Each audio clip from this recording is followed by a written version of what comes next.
taking pleasure in the pain you inflict on others. There are people like that out there, but they're not joyful. A joyful person only creates more joy. What we have inside, we create in the world. It's the fundamental law of nature. What we have within us, we project outside of us. We can't put out into the world anything different than what we have within us.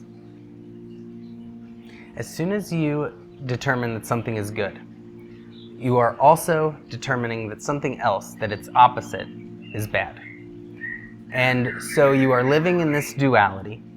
You are living in that slave nature of constantly pushing away this perceived bad, constantly chasing after that perceived good, and never being at peace.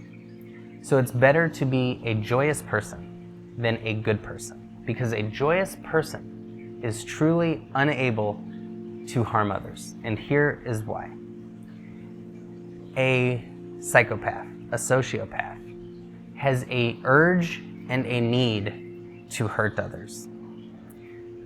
A joyous person has contentment, inner satisfaction, a deep peace, and only acts when it creates more joy.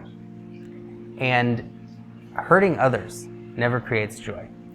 It only brings relief to a disturbed individual because they know of no other way. Hurting others is the way to take their hurt and get it out of themselves. But it doesn't lead to lasting peace, lasting joy, and it's most definitely not coming from a place of inner contentment, satisfaction, and peace. We cannot hurt others when we are truly joyful. We can only hurt others when we are masking a pain. Everything that we love has an expiration date for that love. If you love jet skiing, it's your favorite thing in the world, try doing it for 24 hours straight. By probably hour 3, you're like, I can't wait to get off this thing. So it's not the stuff that makes us happy. It is our own mind, our own projection of our beliefs, what we are holding within us. And to someone riding for 3 hours versus 15 minutes, there's no difference if you look at them, except one is suffering and one is happy. And only this illusory distance of time has taken place. And this is actually where the measurement of happiness takes place, because everything can be exciting and new and different if we're constantly changing cities and having constant stimulation and substances, drugs, pleasures, food, entertainment constantly. But it's also exhausting, and it's not where true happiness is found. True happiness, as corny as it sounds, is found on that meditation mat when you realize that minute 1 and minute 60 are no different. It is what you bring to the experience, where there's no distractions, and you can see it is the nature of my own thoughts that determines my experience. Am I counting every second? Or am I witnessing this breath like it's brand new, like it is the first breath I've ever witnessed, and I'm giving it my full attention? This is where happiness lies, and it is in how present we are, rather than comparing this moment to past moments.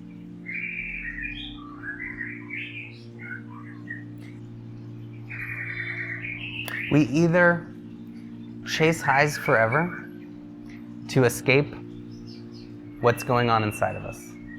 And, the problem is, like any drug, the high becomes lower over time. The effect becomes weaker and weaker.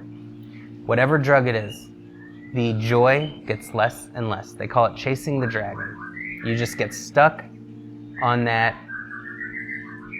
train that you can't get off of and that you can't stop, because what was once high becomes normal, and what was once normal without that high becomes suffering. And it is the same whether it is an activity, a drug, anything that is in regards to that chasing pleasure. And when we realize that, and we stop chasing it for relief, and we start letting normal come back up and finding the peace there, then we stop chasing. We still enjoy everything we love, but we can enjoy it even more because we are not exhausted all the time trying to find relief for suffering. And everything just becomes normal and great instead of suffering to normal.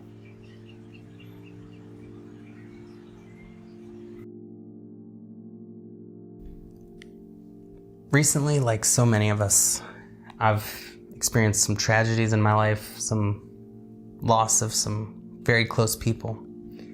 And that is what inspired me to write this book, Grief and Spiritual Healing, because the teachings I lay out here are what helped me survive and get through such a horrible time. And I hope that these teachings can help you and your loved ones as well. It's available on Amazon in print and Kindle.